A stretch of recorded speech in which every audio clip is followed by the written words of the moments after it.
Il y a quelques jours était mis en ligne le site comprendredieu.com, dans lequel on trouve des vidéos postées sur la chaîne YouTube Top Chrétien. Voici une vidéo à 2 niveaux d'indirection. Nous allons répondre à quelqu'un qui répond à quelqu'un. Si jamais quelqu'un répondait à notre vidéo, cela commencerait à devenir sacrément complexe, je l'avoue. La toute première vidéo est celle d'un chrétien qui a une approche plutôt philosophique. Nous ne le connaissons pas, mais il fait un travail apologétique honnête, bien que non orthodoxe.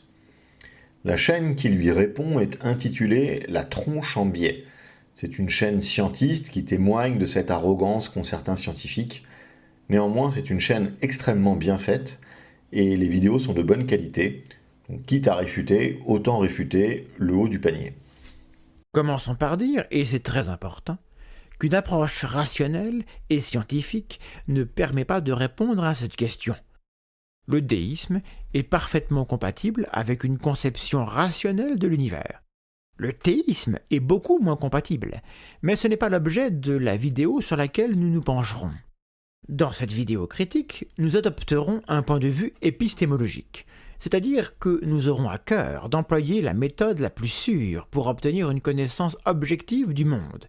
Nous chercherons à écarter tout ce qui ne constitue pas une connaissance fiable. La question philosophique de l'existence de Dieu est l'une des plus fondamentales. Mais elle laisse globalement indifférents ceux qui ont des choses plus urgentes à faire. Quand vous devez aller au travail tous les jours, prendre soin de vos enfants, quand la guerre gronde, quand la pauvreté menace, quand la maladie s'invite, quand la vie est dure, on peut juger plus fondamental de chercher une solution que de se demander si Dieu existe.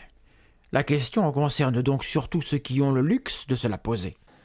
Une approche scientifique et rationnelle ne permet pas de répondre à cette question. Ici, la phrase est à la fois humble et arrogante. Elle est donc à double tranchant. En effet, la méthode scientifique ne permet pas de répondre à la question de l'existence ou non de Dieu. En effet, cette méthode a ses qualités propres, son champ d'action, mais celle-ci n'est pas toute puissante et ne peut pas tout expliquer. Elle est impuissante devant l'art, devant l'histoire, devant les passions humaines, etc. Et elle est donc tout aussi impuissante devant Dieu, cette bonne vieille méthode scientifique. L'arrogance que je crois déceler derrière cette déclaration est validée par le fait que le déisme est vu comme acceptable, mais pas le théisme. Ainsi, un Dieu créateur, mais qui se retire de sa création, à la rigueur est toléré, mais un Dieu qui intervient dans sa création, ça, non. La question de l'existence de Dieu est-elle la plus fondamentale? Les créateurs de cette chaîne sont bien jeunes ou bien naïfs. En effet, les jeunes enfants ne se posent absolument pas la question de leur propre mort. Cela leur paraît tout à fait inintéressant, et ils ont ce sentiment d'immortalité que nous avons tous connu dans notre enfance. Mais, en grandissant, les grandes questions métaphysiques de l'existence s'imposent à nous. Mais pour la tronche en biais, visiblement, ce n'est pas si fondamental. C'est davantage un luxe. On se demande quelle conception du monde nous propose cette science conquérante. Ne pense pas, travaille. Ne cherche pas de sens à ta vie, occupe-toi de tes enfants. Au contraire, il suffit de lire le psautier ou même les grandes œuvres de la littérature profane pour s'apercevoir que les grandes questions métaphysiques, le pourquoi de la vie, le pourquoi de la souffrance, le pourquoi de l'injustice, ne sont pas des luxes pour gens à l'estomac bien rempli, mais plutôt le lot de tous les hommes. Chercher une solution à ces malheurs et se demander si Dieu existe ne sont pas incompatibles. Au contraire, nous disons en orthodoxie que Dieu, dans une vision orthodoxe, est la réponse à toutes ces grandes questions. Je ne vais donc pas qualifier les gens de la tronche en biais, je laisse le soin à David de le faire. Dans le psaume 13, il dit « L'insensé a dit à son cœur, il n'y a pas de Dieu. Ils sont corrompus. Ils se sont rendus abominables par leurs actions. Pas un qui fasse le bien, pas même un seul. Du ciel, le Seigneur s'est penché sur les fils des hommes pour voir s'il en est un de sensé, un qui cherche Dieu. Tous se sont dévoyés, sont devenus des vauriens, pas un qui fasse le bien, pas un seul. » L'univers est-il vraiment la réalité ultime? Y a-t-il une intention à son origine?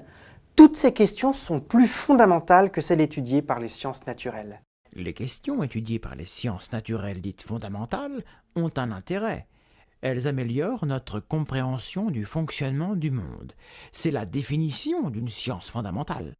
Mais en même temps, ces implications sont beaucoup plus pratiques dans nos vies. Y a-t-il un être supérieur qui m'aime, me protège, donne un sens à ma vie et me jugera également? Au niveau pratique, les sciences physiques ont construit l'Internet sur lequel nous échangeons. La chimie nous donne de l'énergie, des nouveaux matériaux. L'agronomie nous nourrit. La psychologie et la sociologie nous expliquent pourquoi nous avons tendance à croire telle ou telle chose. Quant aux véritables applications pratiques de la religion dans le monde, on peut les voir déployées dans les théocraties. Voilà pourquoi il est déraisonnable de dire La question de l'existence de Dieu est la plus pratique des questions les plus fondamentales. Notre vie aujourd'hui nous paraît impensable sans Internet, sans tout ce qui fait notre mode de vie quotidien. Vous écoutez cette vidéo sur YouTube et il est vrai de dire que tous les progrès technologiques ont permis cela. Mais est-ce pour autant une raison valable de disqualifier cette question fondamentale de la quête de Dieu? Quel est le rapport? Peut-on répondre à quelqu'un qui cherche le sens de sa vie que E égale MC2? Peut-on réconforter quelqu'un affligé par le deuil avec le théorème de Pythagore? Je ne le crois pas. Le fait de présenter la psychologie et la sociologie après la physique et la chimie dénote une classification étrange. La psychanalyse n'a jamais rien appris à personne, à part que le petit Sigmund avait envie de coucher avec sa maman. On ne fait pas une science en voyant chez autrui les mêmes vices que soi. La psychologie, quant à elle, peut éclairer certaines personnes à certains moments, mais rien ne remplace un enseignement orthodoxe dispensé par quelqu'un ayant la capacité de prodiguer des conseils spirituels. L'attaque sur la théocratie est particulièrement facile et malhonnête. Sommes-nous héritiers de l'Inquisition ou des islamistes? Le fait de croire en Dieu nous rend immédiatement complices de ceux qui ont commis des crimes au nom de Dieu?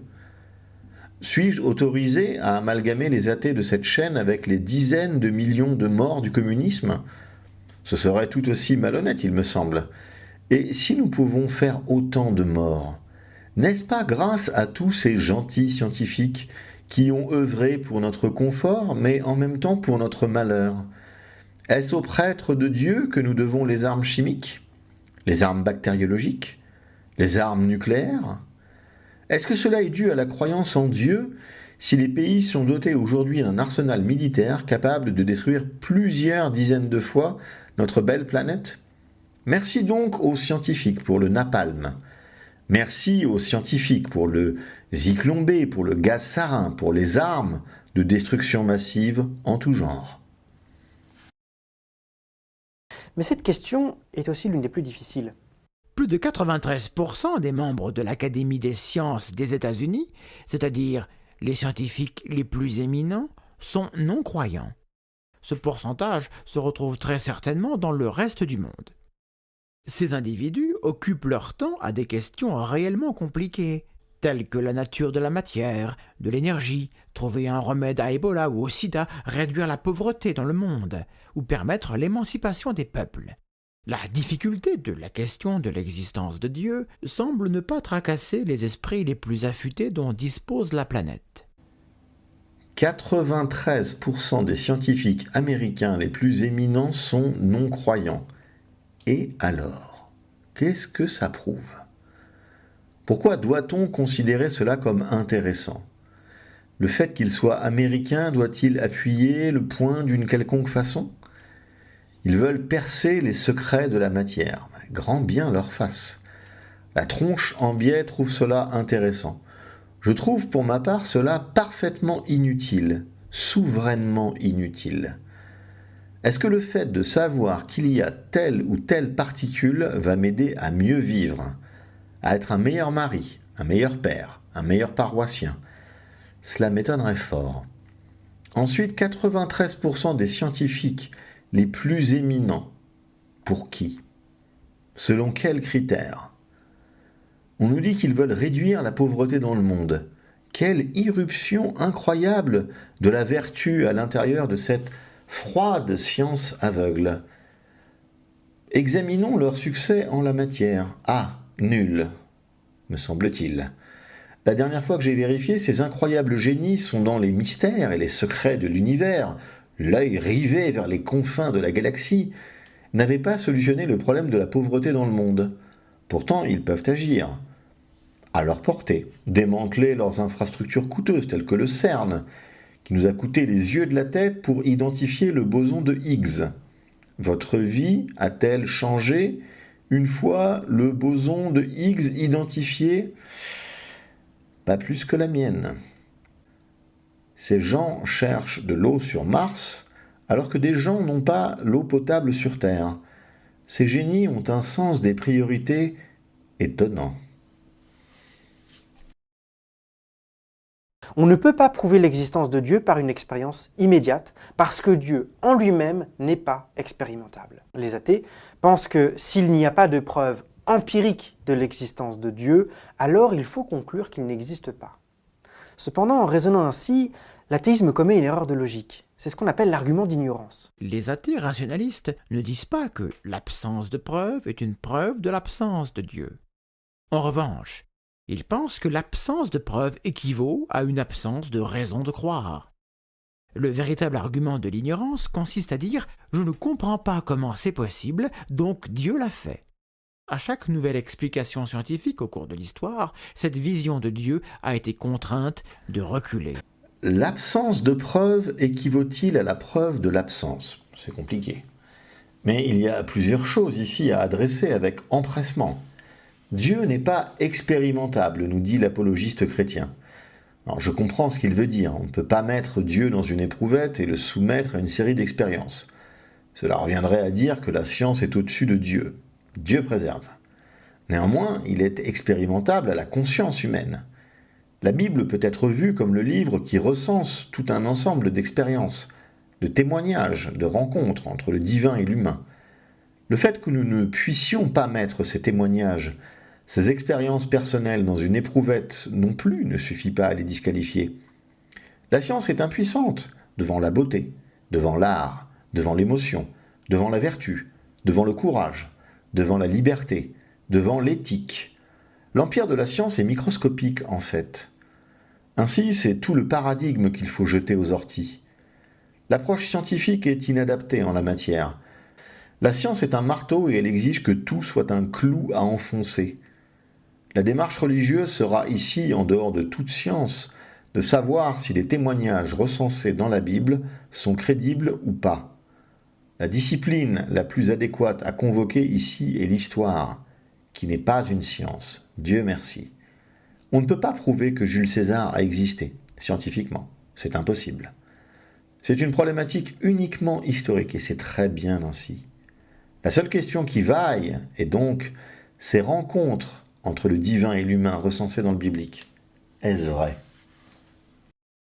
Pour que l'athéisme puisse prétendre à être une position rationnelle, il faudrait qu'il apporte la preuve de l'inexistence de Dieu. Voilà qui est un formidable retournement de la charge de la preuve. En réalité, on ne demande jamais à celui qui ne croit pas à l'existence des licornes d'apporter la preuve que les licornes n'existent pas. La charge de la preuve incombe à celui qui affirme l'existence d'une chose que personne d'autre n'a vue. Jugerait-on pertinent celui qui se déclare agnostique des Schtroumpfs ou bien du Père Noël? Pourtant, nul ne peut lui prouver que ces êtres n'existent pas. La position agnostique revient à considérer que les deux options, admettre l'existence d'eux ou bien ne pas admettre l'existence d'eux, sont des propositions avec des prétentions égales à la vérité. Or, l'existence de Dieu est corroborée par exactement 0 preuve. Comme le Père Noël, et rappelons que beaucoup de gens croient en l'existence du Père Noël.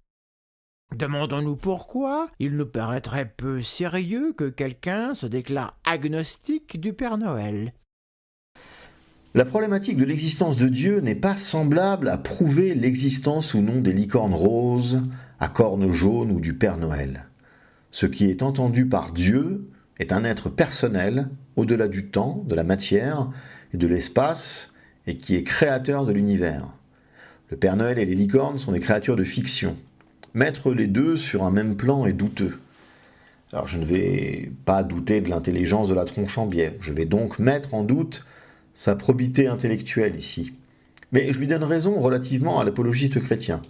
La preuve de l'inexistence de Dieu n'est pas à la charge des athées, Pas plus que la preuve de l'existence de Dieu n'est à notre charge. Un des enjeux de notre ère est de déboulonner la science, la faire chuter de son piédestal. Non pas que la science soit mauvaise en soi, mais aujourd'hui elle est devenue une idole.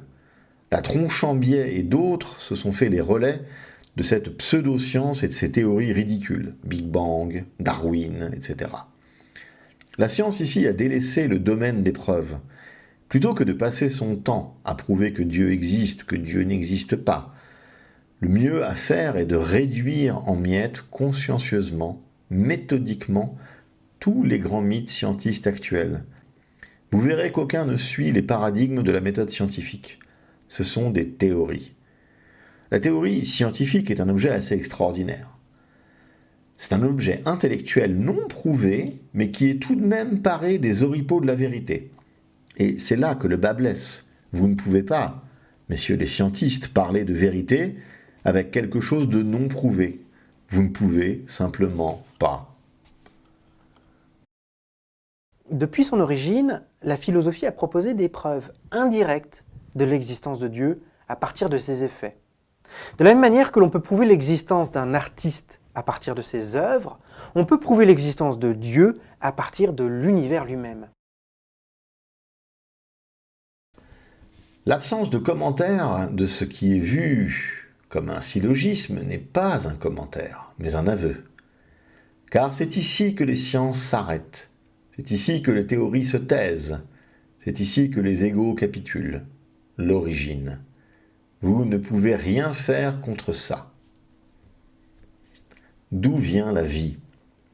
Vous avez beau aller en arrière avec des théories de plus en plus vaseuses, vous cacher derrière des doctorats, des masters, des titres scientifiques, qui n'ont sur nous plus aucun effet, à part le sourire ou l'hilarité selon l'humeur du jour. Quelle est l'origine des choses? Quelle est l'origine du monde? Vous ne pouvez pas répondre à cette question. Et donc, vous n'abordez pas le sujet. Vous ne commentez pas le point parce que c'est votre Waterloo, c'est votre Bérésina. C'est le moment où quelqu'un d'un peu avisé voit bien que quelque chose cloche chez vous. Vous qualifiez la problématique de la création de syllogisme, cela veut dire que vous êtes confiné à quelque chose de restreint. Vous dépensez des centaines de millions, des milliards pour percer les secrets de la matière, mais l'origine vous fait peur. C'est normal, c'est le talon d'Achille de tout votre édifice. Il montre que tout est un château de cartes. Et pourquoi ne pouvez-vous pas aborder ce point?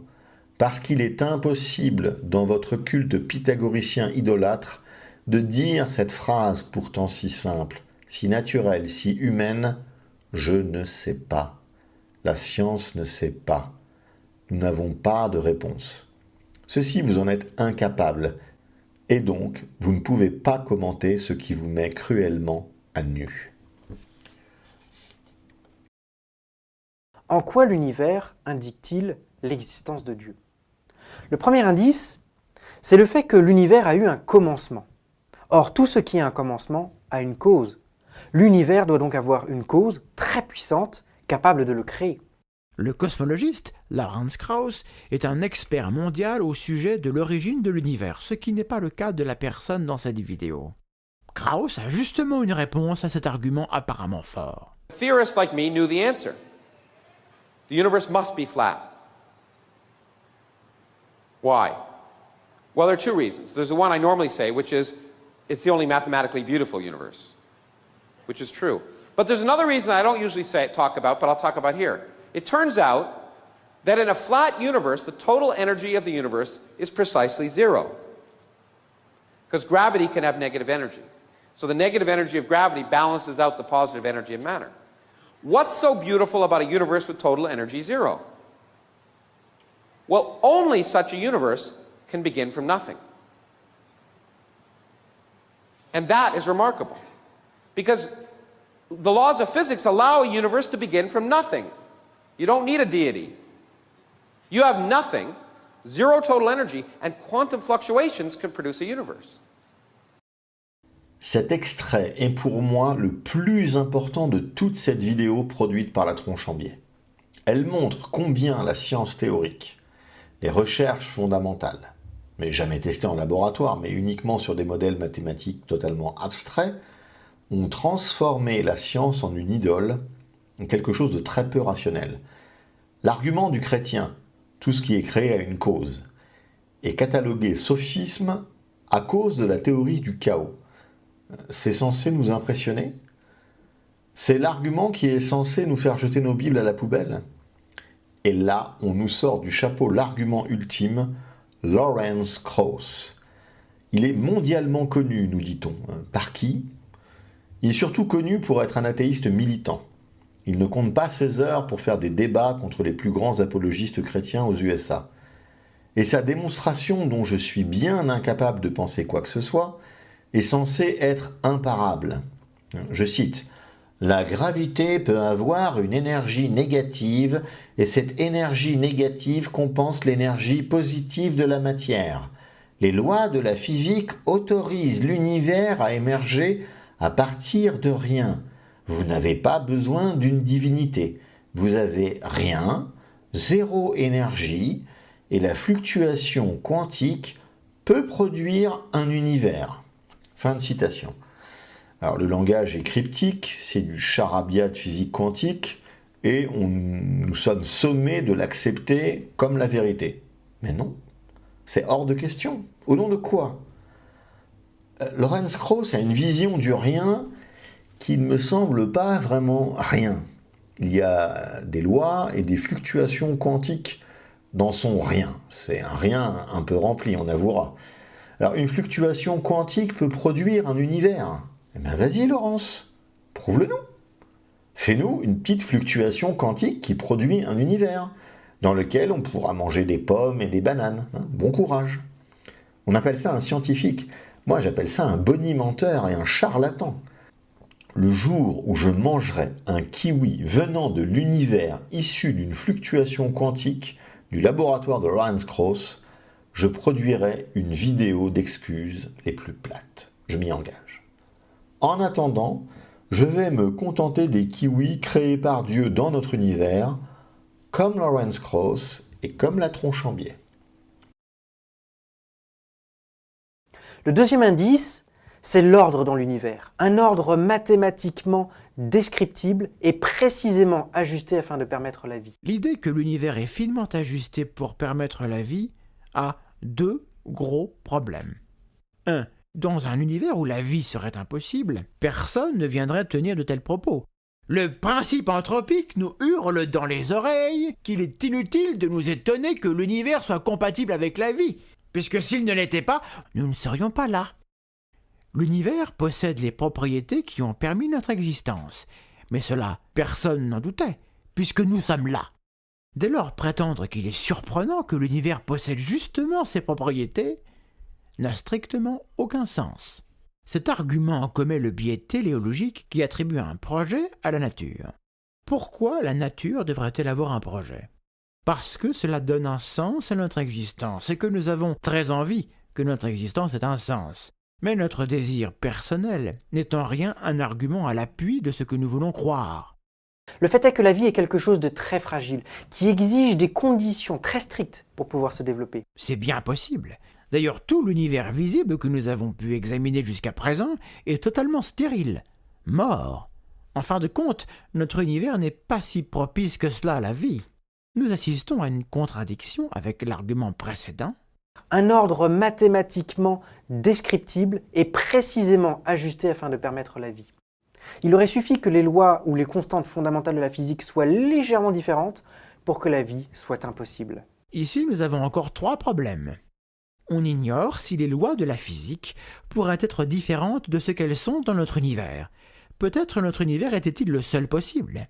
On ignore dans quelle mesure les contraintes physiques pourraient être changées sans que cela empêche pour autant l'apparition de la vie.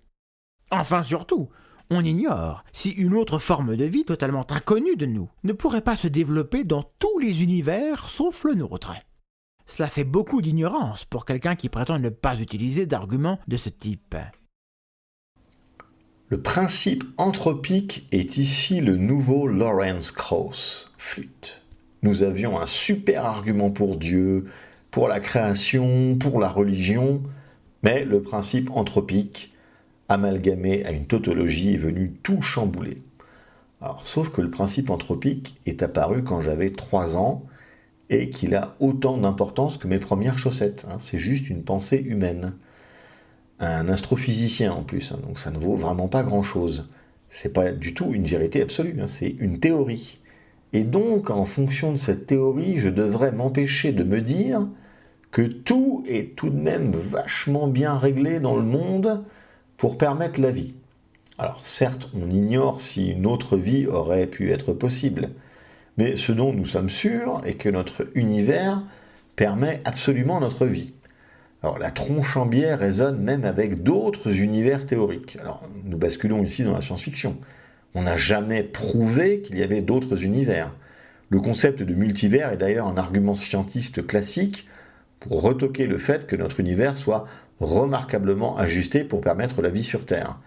Ils en sont réduits à invoquer des choses à peu près aussi foireuses que le rien de Lawrence Krauss, le rien mais plein de fluctuations quantiques, pour retoquer Dieu. Les 93% de scientifiques américains ne sont pas croyants, mais ils admettent la possibilité d'univers parallèles, de rien avec des choses dedans, et d'évolution des espèces où un caniche à force de mutation peut devenir un saumon. Alors s'ils sont intelligents, je revendique la bêtise, mais avec fierté. Parmi une multitude d'univers possibles, infimement peu sont favorables à la vie. Le monsieur tient pour acquis que notre forme de vie à nous est la référence absolue.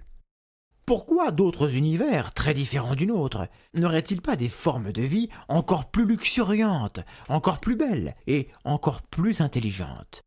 Il n'y a aucune raison d'écarter ces hypothèses, sauf à nourrir un point de vue anthropocentriste qui désigne l'homme comme le projet ultime de l'univers. Il n'existe pas de vision du monde qui soit plus arrogante que celle-là. L'athéisme est infiniment plus humble. Quel étonnement! L'irruption de l'humilité dans la science. C'est presque incongru. Et pourquoi tout d'un coup faudrait-il être humble? Pourquoi l'humilité devrait-elle guider notre recherche de la vérité? Pourquoi entre deux visions du monde devrions-nous choisir celle qui est la plus humble?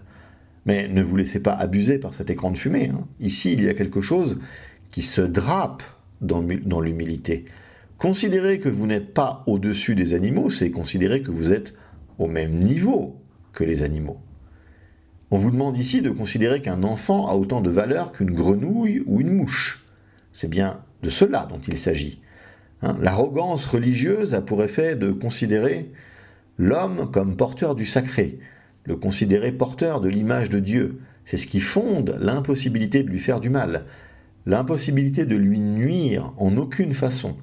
Vous voyez donc que cette arrogance religieuse cachait le plus grand amour de l'homme, et cette humilité scientifique pave la voie pour un véritable enfer si l'on y prend garde. Un monde de logique froide où rien n'a de sens, et l'homme ne vaut pas grand-chose. Il paraît beaucoup plus probable que l'univers soit le résultat d'une cause extraordinairement intelligente. Pour expliquer l'apparition de l'univers qu'il estime très improbable, le monsieur invoque l'existence d'une entité encore plus complexe que l'univers, une entité absolument complexe car absolument parfaite. Demandons-nous quelle était la probabilité que cette entité apparaisse en premier lieu. Pourquoi notre univers existe-t-il? Et pourquoi est celui-ci plutôt qu'un autre? Retour au principe anthropique. Si les autres univers existent, et c'est bien possible, nous n'y sommes pas. Mais en revanche, les habitants de chacun de ces univers tiennent peut-être exactement les mêmes propos que le monsieur. C'est-à-dire qu'ils nient notre existence et s'extasient de la chance qu'ils ont de vivre dans le bon univers, celui qui existe. Seule une cause nécessaire, s'expliquant intégralement par elle-même, ayant fait le choix de réaliser cette possibilité plutôt qu'une autre, ayant la puissance et l'intelligence nécessaires pour produire un tel univers, permettent de l'expliquer. Cet argument est un argument circulaire qui part de l'existence de Dieu pour conclure que Dieu existe, bravo. Mais c'est presque difficile de se rendre compte car le monsieur prend soin de ne pas aller au bout de son argument, qui est en fait l'argument ontologique. Point de départ. Définissons ici même une entité comme possédant les capacités nécessaires à la création de l'univers, et appelons-la Dieu. En faisant cela, nous avons imaginé et formulé l'existence d'une entité absolument parfaite. Or, par définition, cette entité absolument parfaite doit posséder toutes les qualités, dont celle d'exister. Par conséquent, le simple fait d'imaginer l'existence de Dieu serait une démonstration de son existence. L'argument ontologique est considéré comme une étrangeté rhétorique depuis sa formulation au XIe siècle par saint Anselme. Alors, l'argument ontologique n'est pas du tout ce que dit la tronche en biais. L'argument ontologique n'est pas le sujet de cette vidéo, mais il paraît un peu cocasse, pour nos amis scientistes, de s'attaquer à quelque chose qui n'est pas l'argument ontologique. Ainsi, on peut voir que les scientifiques ont ici comme un souci de méthode et d'organisation.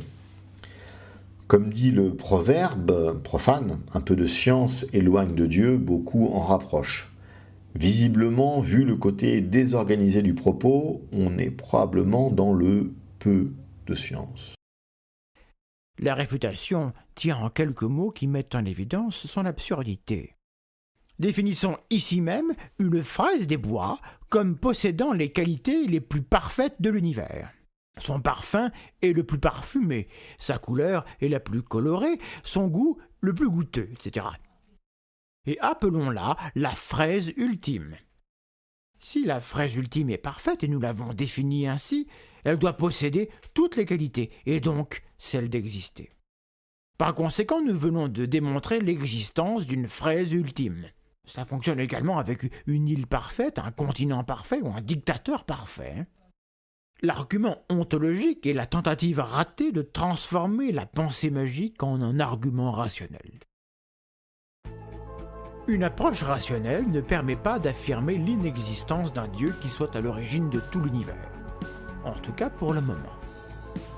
Le déisme peut donc être une position rationnelle, mais c'est une position épistémologiquement faible, car elle suppose l'existence d'une entité surnaturelle pour expliquer un univers que les propriétés de la matière semblent pouvoir expliquer toutes seules. Nous n'avons pas vocation à dire aux croyants qu'ils ne devraient pas croire. Cette vidéo a seulement pour but de ne pas laisser sans réponse un argumentaire de cette nature, avec des sophismes qui risquent de détériorer l'équipement rationnel de certains spectateurs. Ceux qui veulent prouver l'existence de Dieu en utilisant la raison doivent le faire correctement ou s'attendre aux réfutations rationnelles qu'ils méritent. Rien à ajouter pour cette réfutation de la réfutation. Si cette vidéo vous a plu, n'oubliez pas de vous abonner, de mettre un pouce bleu, ça nous aide à diffuser l'enseignement orthodoxe. Les commentaires sont les bienvenus et nous en ferons d'autres vidéos puisqu'il semble que les temps soient propices à cela.